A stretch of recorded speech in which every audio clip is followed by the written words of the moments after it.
Thanks, mate. Great to be with you. Good morning, Westside Family Church. I am absolutely delighted to be with you, and you can tell that I am not from around here.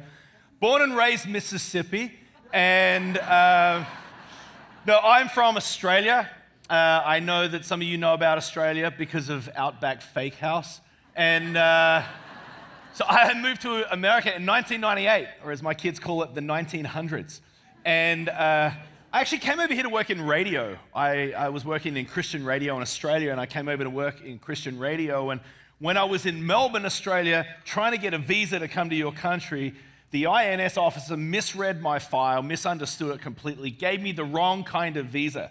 They gave me a pastor's visa. I'd never been a pastor before. I had no plans of ever becoming a pastor. And the only way that I could come to America is if I became a pastor. And some of you are thinking, how serendipitous, what a beautiful story. Sometimes people ask me, how did the Lord call you into the ministry? And I say, the US government called me into this. And out of fear of deportation, I just keep preaching every single week. I'm terrified. But a few years into living in the US, I met a Nashville girl from Tennessee, and we got married, and we now have 3 teenage girls, 3 half American, half Australian girls, with a mum from Tennessee and a dad from Australia. It makes for a confused child. My daughters say, "G'day, y'all." So pray for them. Yeah. I love my daughters. I've got my 19-year-old daughter who's with me on this trip, and I take my girls out on one-on-one dates, as a lot of dads do, and I've done that as they've been growing up. And years ago, I took all 3 of them out on 3 individual dates in 1 week. And I allowed them to choose the restaurant, and I thought, I'm going to ask them, each of them, the same 2 questions. I was feeling quietly confident about my dad game, and so I thought, I'm going to ask him, what is dad doing right that he needs to do more of? And what is dad doing wrong he needs to do less of? Now, when I asked the first question, they all said something different. They all said, hey, we like it when you take us to school. We like it when you make us laugh. We like it when you slip and fall and hurt yourself. Do that more, you know. But when I asked them, what is dad doing wrong, completely without colluding with one another, they said exactly the same thing. Well, I wish you weren't always on your phone. And those words seeped their way into my soul. I felt a sense of shame because every parent who's older than me, whose kids have grown up and left the home, they all say the same thing. These years are precious and these years are fleeting. And I thought, have I been exchanging the infinitely valuable years, moments with my daughters for the infinitely trivial of doom scrolling? And I realized that I have a problem. I want to invite you to stand in honor of the reading of God's word. I want to read from 1 Peter 5, verse 8 says this: "Be alert and of sober mind. Your enemy, the devil, prowls around like a roaring lion looking for someone to devour. Resist him, standing firm in the faith, because you know that the family of believers throughout the world is undergoing the same kind of sufferings." You may be seated. This text, it turns out, is about spiritual warfare. You've probably heard this text before. And we know that there is evil in the world. Even atheists believe that there is unimaginable evil in the world. And maybe when you've read this before, you've sort of missed the gravity of the imagery in this text. We have a real enemy. The Greek word for devil is the word diabolos. And look at how the diabolos is portrayed. Your enemy, the devil, prowls around like a roaring lion looking for someone to devour. I did not set out to do this, but for the last 3 years, I've done a deep dive studying the impact of technology on our mental health, social health, and spiritual health. The smartphone is the fastest adopted piece of technology in human history. As of this year, 92% of Americans own a smartphone. The iPhone was released on January 29, 2007. Steve Jobs was behind this, of course. On that day, I stopped by an Apple store to see one, to hold one, and to my shock and amazement, they had a few left in stock. And I thought it was a sign from God. I looked at my wife holding one in my hand, and I just sort of begged her. And she rolled her eyes, gave a partial nod, and this thing was mine, my precious. And we have been almost inseparable ever since. 18 years later, these smartphones have evolved and developed. Smartphones have disrupted the music industry, photography, education, GPS navigation, how we consume news, how we consume the weather, watch videos, access the web or email, how we consume social media or meet a potential soulmate, how we board aeroplanes or book rides to the airport or order food or unlock the cars we drive. Now we all have a flashlight and a calculator and a video camera on us at all times. I saw one meme recently that showed all this in one smartphone. Kids today will never know the struggle. Do you remember school teachers teaching you math? They would say, you need to learn math. You need to learn your times tables. And the kid would say, well, why can't I just use a calculator? And they would say, because you're not always going to be carrying a calculator in your back pocket. These devices are amazing. But how's it going for you? Is your smartphone the last thing that you look at before going to sleep? Is it the first thing you reach for when you wake up? Do you feel busier than ever but somehow less productive? Do you end each day feeling mentally exhausted? Do you have trouble focusing on just one task at a time? Do you feel like your attention span is weaker than it used to be? Maybe you've had this conscious thought. We use our phones to control our lives, but what if they are controlling us? It seems we have a problem. I am convinced that the widespread adoption of the smartphone has presented unlimited opportunity for growth and connection and for learning and an access point for unlimited sin and darkness.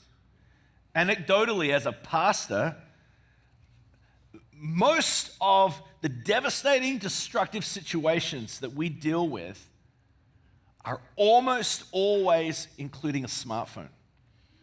Extramarital affairs began with texting or messaging on social media.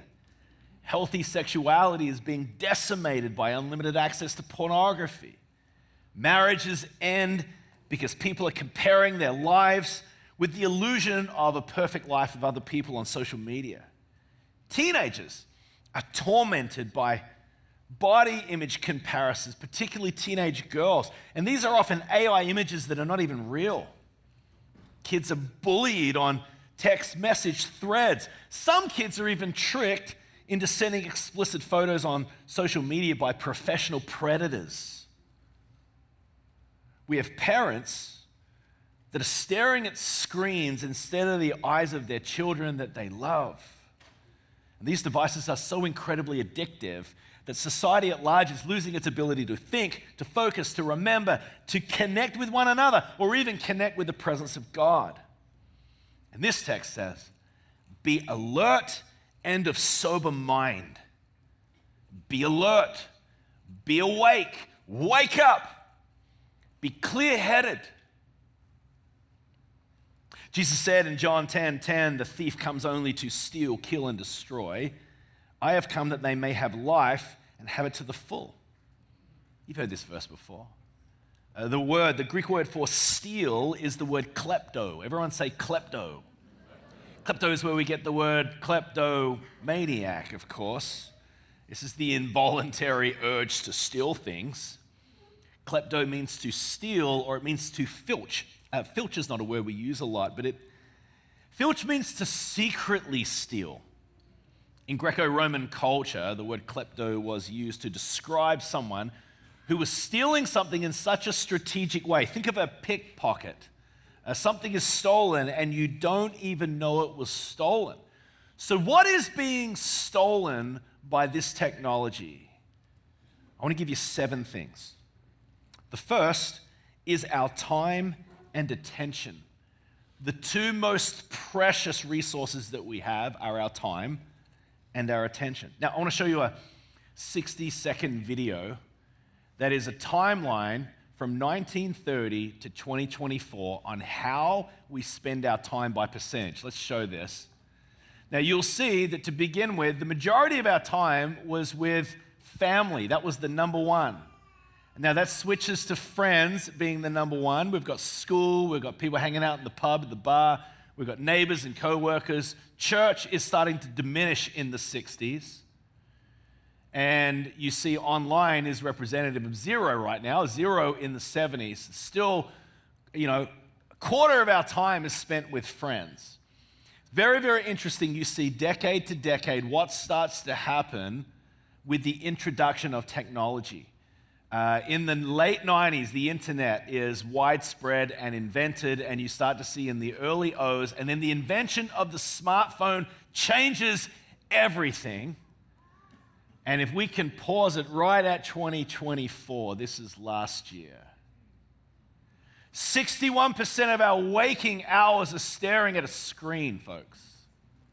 Friends represent 13%. Co-workers, 8%. You'll see that church is representative of just 2%.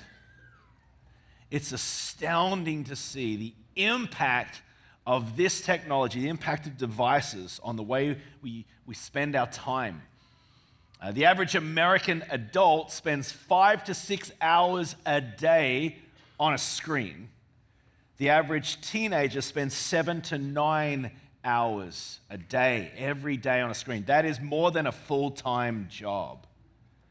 And we've probably seen these stats before. And there may be something that is not moving us like it used to, but it is astounding how much these wormholes of distraction are pulling us into its orbit. And research has now found that if something drastic doesn't change, this next generation will be the first to die with more memories of other people than their own. And we're losing our capacity to pay attention. Our attention span is dropping with each passing year. Today, the average American has the attention span of just 8 seconds. By comparison, a goldfish has an attention span of 9 seconds. We are losing to goldfish, folks. Cal Newport says social media has created a world where we are constantly bombarded with information, yet much of it is shallow, fleeting, and designed to distract rather than inform. Instead of cultivating deep knowledge, we are training our minds to crave endless novelty, leaving us mentally exhausted and spiritually empty. The first thing that is being stolen from us is our time and our attention. The second thing is our kids' innocence. 93% of boys and 62% of girls are exposed to online pornography during their adolescence, with mobile devices being the primary medium. Approximately 1 out of 5 children report having been solicited by a predator in this past year. At any given moment, there are at least 500,000 predators active online seeking to exploit children. And Snapchat has been identified as the most used app for child grooming, accounting for nearly half of the cases where the platform was specified. Our kids' innocence. Thirdly, our mental health and peace.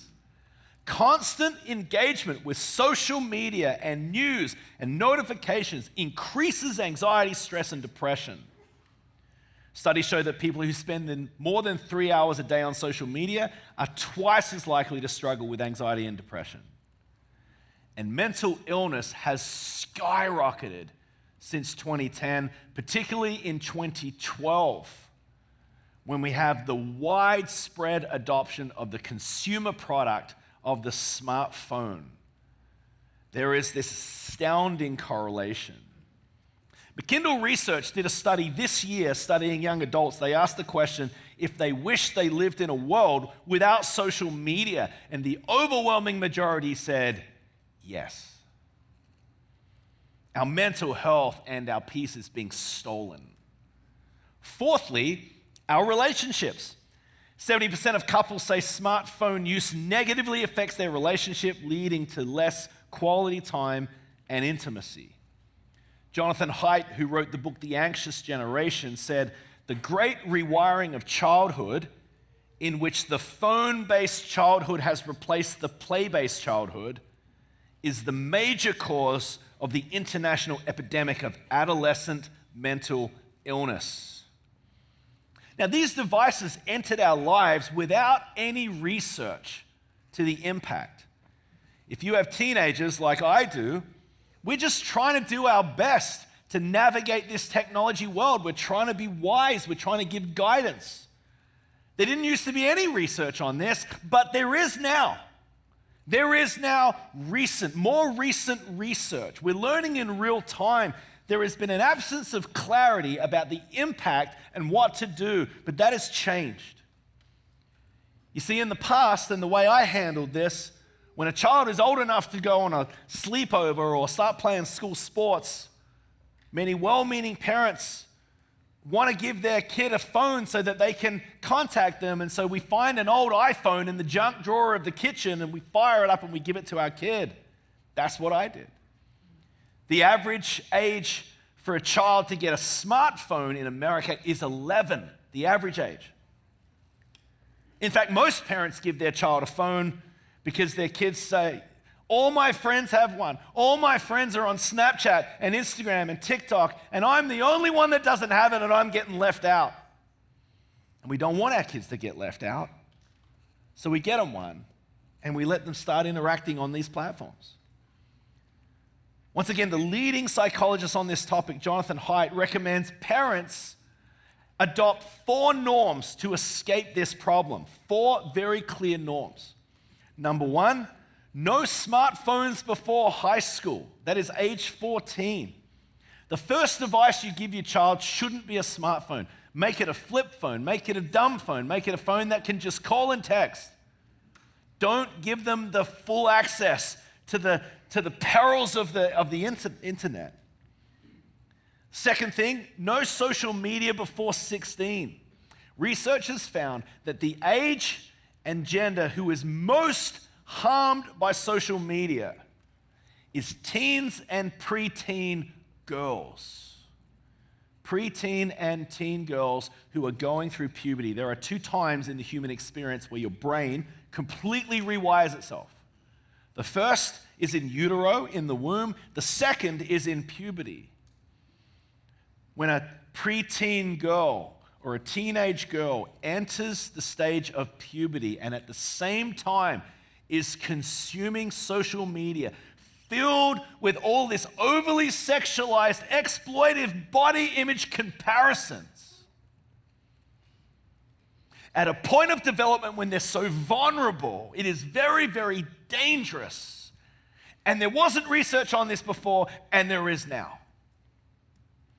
Now, you might say, my daughter is in the middle of, this age group, and she has social media. What should I do? It feels like the ship has sailed. And this is what I would say. If you knew that a ship was heading out to sea and there was something wrong with that ship and it was going to sink, would you do something about it? I think you would. To use that metaphor, maybe you would do your best to try to turn that ship around. Maybe you would have a conversation with your teenage son or your teenage daughter and say, "Hey, we're just learning this in real time. And there is now clear research that this is a very, very dangerous platform. This is dangerous technology for your age group. My job is to protect and help you develop and prepare you for life. What would you do if you were me and you knew something could harm your child?" And maybe you would invite your child to do a digital fast as you do it as a family. The 4th thing he suggests is phone-free schools. Get smartphones out of schools. Get it out. Now there are several schools in our community that have done this for the first time this last year. In fact, I asked my daughter, how's it been in the first week of having no phones? And she said, it's really interesting, Dad. The boys have started playing football again during lunch. Every school principal that I've talked to that have done this have said there's not just one reason we should do this. There are about 20 reasons that we should do this. 5 years from now, no schools will have smartphones in their schools. And we're going to be thinking, what were we thinking when we allowed that? So there's a movement that is heading that way. The fourth thing is far more free play and independence. Get your kids outside. Get them outdoors. Get them interacting with one another. And if they have conflict, let them resolve the conflict on their own. Let them develop the social intelligence to be able to work through this. This is part of what it means to grow up. These are the four things that he is suggesting as a psychologist in the time that we're in. Because there's been no clear research on this until recently. We've been working this out in real time. So parents, I just say, no judgment and no shame. But the next generation of parents that are coming up are going to do better than those that are my age and my kids. We just didn't know.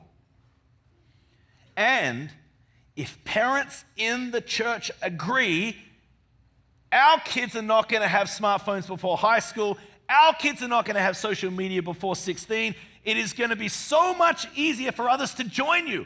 Because when their kids say, I'm the only one, you're going to say, no, you're not. We don't need everyone. We just need a few. And then we start igniting a movement to push back the destruction of this technology on our children. Now, I know that there are some teenagers who are not loving this talk, okay? But teenagers, can I just ask you to have an open mind? Our church has now done this 3 times. And students come to me and they say they're looking forward to doing this and they're glad that we're doing this. You see, most full-grown adults have trouble regulating their digital consumption, let alone putting this on kids who have brains and bodies who are still developing and growing. The fifth thing is our sleep and our rest is being stolen. 90% of people use their phone within 30 minutes of bedtime, leading to poorer sleep quality and shorter sleep deprivation.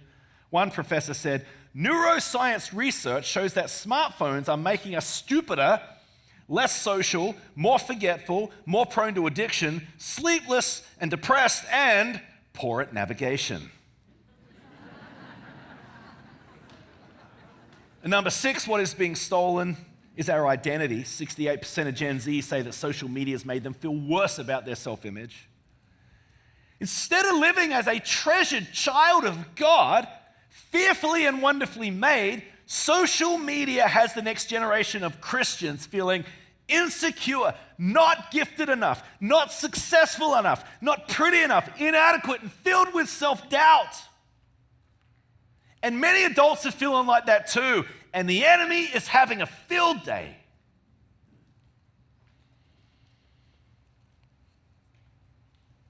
John Haidt says, social media exposes girls to hundreds, even thousands of images every day, many of which feature girls too good to be true. With perfect bodies, living perfect lives, exposure to so many images is sure to have a negative effect on comparison machines. The more time a girl spends on social media, the more likely she is to be depressed. The 7th thing is our spiritual sensitivity. We have all but removed moments of stillness and quiet and pondering, moments to hear the voice of God, moments where the Spirit can whisper to us, to reach out to someone, or to pray for someone, or to be convicted of sin. We instead are consuming content constantly. Standing in line at the grocery store, you're not looking around and saying, Lord, what am I supposed to notice here? You pull out your phone. You pull up at the lights for 90 seconds at the stoplight. And maybe you doom scroll cat videos for a little while. Or maybe you open your email and you just get productive for a few seconds. I mean, we have removed all the gaps in our lives. And in doing so, we have removed the stillness and the quiet and the pondering. We have removed the openness for the Spirit of God to speak to us. And now the average Christian spends less than 10 minutes per day in prayer, but over 5 hours per day on their phone. And this is not a message of guilt, this is a message of comparison. What is being stolen? Our time and attention, our kids' innocence, our mental health and peace, our relationships, our sleep and our rest, our identity, and our spiritual sensitivity. This is an overwhelming societal problem. What can we do? Surely there's got to be a third way, a middle alternative to either addiction or Amish, right?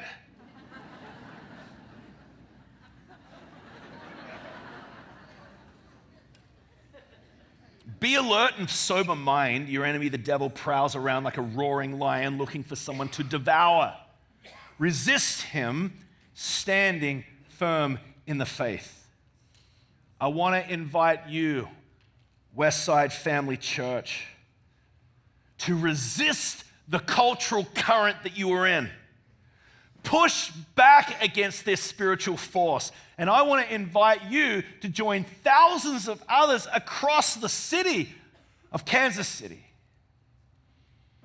and join in the 28-day digital fast.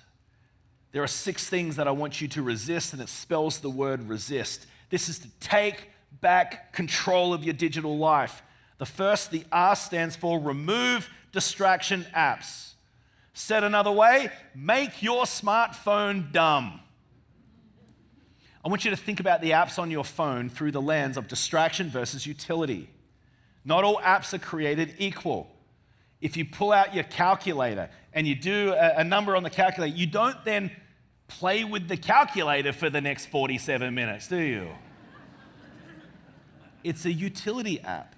It's not a wormhole of distraction. Distraction apps are things like social media, news apps, email, games, YouTube video apps, shopping apps. These are the things that are going to take your time.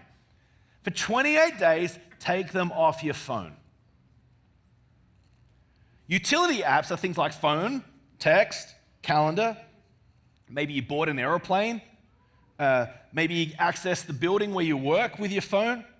Camera, weather apps. These are utility apps. Utility apps are not harmful. What happens is when you remove all of the distraction apps off of your phone, you are going to involuntarily grab your phone, open it, realize there's nothing cool to look at, and put it down again.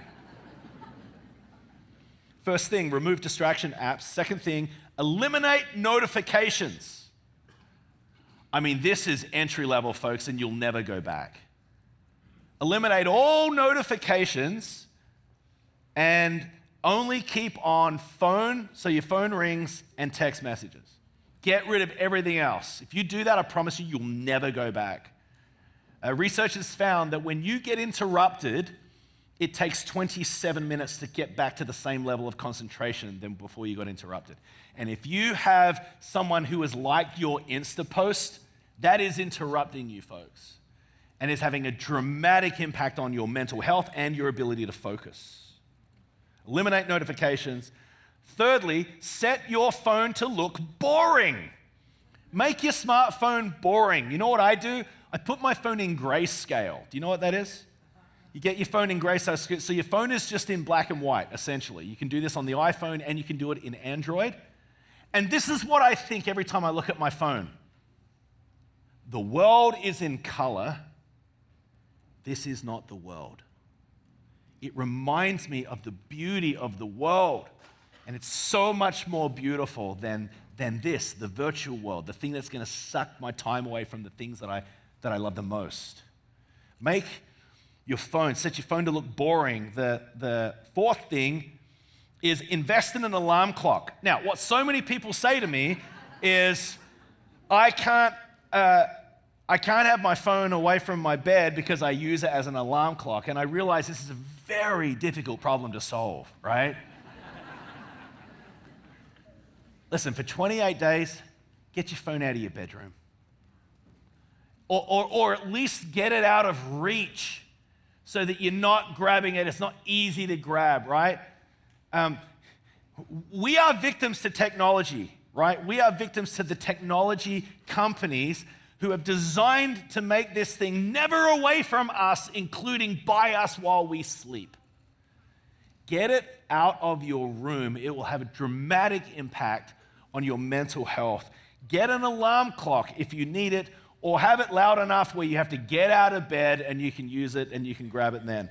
The next thing is the S in resist. Seek God through scriptures. The digital fast is not just a call to put something down, it's a call to pick something up. It is turning down digital distraction. It is turning up the voice of God. And the workbook that we have available for you is a guide through all 28 days. It's a guide through 4 movements of 7 days. The first movement is to detach. And you start to detach from being connected to social media all the time. You might experience some withdrawal effects because of the amount that you consume it, but you'll be glad if you push through this. The second 7 days is you will discover feelings about yourself. What we tend to do is we tend to cover up the uncomfortable feelings that we have. If you feel sad, if you feel grief, if you feel shame, if you feel regret, these are unpleasant feelings. And you will be doing this and you don't even know you're doing that. Anytime you feel a surge of unpleasant feeling, you grab your phone and you distract yourself. Distract yourself with something else. And the call would be that you would not distract yourselves, you would actually pay attention to that. You would discover things about yourself, you discover things about other people, things that you're not even noticing, you'll even discover the voice of God. The third movement is you will delight. It is delightful when you start to do this. Now, here's the brain science that is behind it. What is happening right now is that we are flooding our brains with dopamine in ways that we were never meant to experience. Dopamine is a surge in the brain that brings about pleasure or joy or peace, right? And because social media stimulates dopamine in the brain, when we're on social media a lot, when we're on our phones a lot, with text messages a lot, we get this surge of dopamine and our brains are flooded with dopamine and it stops doing in our brains what it used to do. The outcome is that our brains feel cluttered and they feel numb. That is an oversaturation of dopamine. Now, in the beauty of God's design, in a couple of weeks, your brain will reset and then dopamine will begin to do what it's meant to do again. And what's going to happen is you will just start to experience joy. You will start to experience pleasure like you have not experienced before. Your brain actually resets and you experience life at a whole different dimension. It's a beautiful thing. The final movement, the final 7 days, is to determine what do you want your digital life to look like after the 28 days. And we want to encourage people to Marie Kondo your digital life. Marie Kondo is famous for helping people clean out their closets, clean out their houses, and she has this famous question. You pick up an item of clothing, and she asks, does this spark joy? If it sparks joy, you keep it. If it doesn't spark joy, you throw it out. Let me ask you, does putting TikTok back on your phone spark joy? Does putting Instagram back on your phone, or Twitter, X, does putting Facebook back on your phone, does it spark joy? Or is there a new way forward where you interact on these platforms in a different way? Maybe you have them all on an iPad, or you use your desktop, but you don't have access to them so that you hit them 36 times a day. Maybe you hit them once a day. What does it look like for us to regulate our consumption of this kind of technology? The final thing is that you would team up with others. Social scientists call this problem a collective action problem. A collective action problem is a problem where we all know that this is detrimental and harmful, but not any of us individually want to step back from it. Ask a 16-year-old girl, if Instagram makes you sad, why don't you delete it from your phone? And she'll say, I can't. All my friends are on it. It's collective action. We all know that there is detrimental impact on mental health, and yet we're all continuing to do this. The only way to address collective action problems is with collective, community-wide action. We've got to do it together, and the church is the ideal place to do an experiment like this. You see an entire small group, an entire family, young people, teenagers, parents, grandparents, neighbors, we're all doing it together. And instead of feeling FOMO, the fear of missing out, I'm going to give you a brand new term for the next 28 days. And the term is JOMO, the joy of missing out. Now, let me warn you, if you don't have social media on your phone, you may miss some really important things, like your neighbor's wedding anniversary. You might not know what your cousin in another state had for dessert last night. You may not know. But you may discover that there is a whole better way of living. It's not FOMO, it's JOMO. It is the joy of missing out. 6 things to resist. Remove distraction apps. Eliminate notifications, set your phone to look boring, invest in an alarm clock, seek God through the scriptures, and team up with others. Can I just tell you one final thing? 100% of people who do the digital fast are glad they did. 100%.